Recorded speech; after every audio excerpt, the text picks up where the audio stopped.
नमस्कार, आप है न्यूज़ 4 नेशन पर। मैं आपके साथ अभिजय सिंह। बीपीएससी टीआरई 3 के अभ्यर्थी हैं, वो लगातार गर्दनीबाग धरना स्थल पर धरने पर बैठे हैं और कल शिक्षा मंत्री का घेराव भी किए थे। हमारे साथ बात करने के लिए बीजेपी के कद्दावर नेता एमएलसी है नवल किशोर यादव। सर, कैसे देख रहे हैं बीपीएससी टीआरई 3 अभ्यर्थी लगातार संघर्ष कर रहे हैं, धरने पर बैठे हैं? निश्चित रूप से उसको परिणाम मिलेगा और शिक्षा मंत्री जी उसके प्रो जाएंगे, उसके प्रो घोषणा की है, कोई अगल बगल नहीं जाएगा। लेकिन जिस तरह से घेराव कर रहे हैं अभ्यर्थी, लगातार प्रदर्शन कर रहे हैं और सिर्फ आश्वासन मिल रहा है, इस तरह से अभ्यर्थी बात कर रहे हैं। आश्वासने से कोई काम होता है? पहले सरकार आश्वासने देती है, फिर काम करती है। लेकिन टीआरई 3 का अभ्यर्थी जो मांग कर रहे हैं, जेन्युइन मांग रहे हैं, उसको जेन्युइन है और मिलेगा। बिहार विधानमंडल का बजट सत्र चल रहा है और जिस तरह से लगातार शिक्षा का मुद्दा लगातार सदन में देखा, आपने भी कई बार छुट्टी को भी मुद्दे को उठाए थे। क्या लग रहा है, सबका जवाब मिल रहा है सरकार की तरफ से? एकदम जवाब मिल रहा है, नहीं मिलेगा उसका भी ले लेंगे। लेकिन विपक्ष जिस तरह से हंगामा कर रहे हैं, उसको किस रूप में देख रहे हैं? विपक्ष हंगामा करने के लिए बना ही है। विपक्ष क्या करेगा? उसको कौन काम करना है? हंगामे न करना है, हंगामा कर रहा है। आरक्षण को मुद्दे को लेकर जिस तरह से सदन में देखा जा रहा है, ग्रीन टी शर्ट पहनकर विधानसभा हो या विधान परिषद हो, तमाम नेता पहुंच रहे हैं। किस रूप में आप इसको देख रहे हैं? आरक्षण के दायरा जो 65% बढ़ाया गया, उसको 9वीं सूची में शामिल करने की मांग कर रहे हैं। ये लोग वही बात बोलेगा जो नहीं होने वाला है या जो नहीं हो रहा है।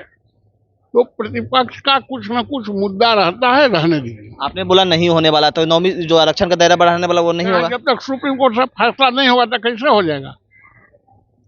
जब तक कोर्ट से डिस्पोजल नहीं होगा तो 9वीं सूची का 11वीं सूची में भी नहीं जा सकता है। वो कह रहे हैं कि फिर से इस प्रस्ताव को लाया जाए और फिर से 2 दिन का सदन बढ़ाया जाए, उस पर बहस हो, उसके बाद केंद्र को भेजे, तब समझ में। सरकार उनके बात को नोटिस लेगी, तब सोचेगी। और ईदी में जिस तरह से प्रधानमंत्री नरेंद्र मोदी के द्वारा मुसलमानों को दिया गया है, उसको किस रूप में देख रहे हैं? ईद को है वो तो कहते ही है, सबके साथ सबका विकास, सबका प्रयास, उसका एक परिणाम है।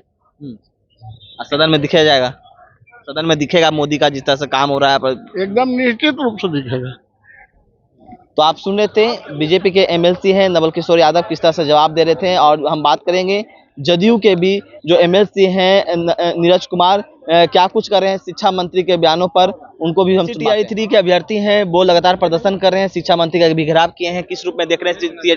नहीं, बीपीएससी टीआरई 3 के सप्लीमेंट्री रिजल्ट के लिए अभ्यर्थी गए थे माननीय शिक्षा मंत्री के आवास पर, और माननीय शिक्षा मंत्री की उदारता देखिए। वो निकले घर से, बच्चों से मिले और मिलने के बाद उन्होंने कहा कि आपकी बात पर हम गंभीरता से विचार कर रहे हैं और बीपीएससी के जो पदाधिकारी हैं उनसे भी संवाद करेंगे।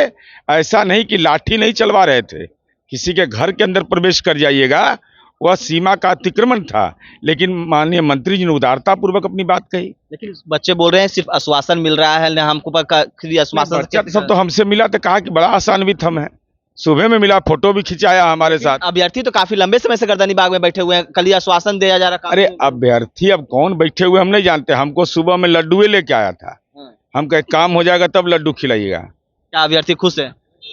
अब उन लोग को तो पूरी उम्मीद है। लेकिन विपक्ष तो बोल रही है ये तो अभी झांकी, अभी बेचारा लोग क्या बोलेगा। ये लोग टीचर का बहाली किया था, ये विद्यालय सेवा बोर्ड का चेयरमैन में जेल जाता था, एसडीएन सिंह। तो आप सुन रहे थे बीजेपी के एमएलसी और जदयू के एमएलसी क्या कुछ कर रहे थे, जो अभ्यर्थी लगातार प्रदर्शन कर रहे थे। तमाम खबरें न्यूज़ 4 के साथ।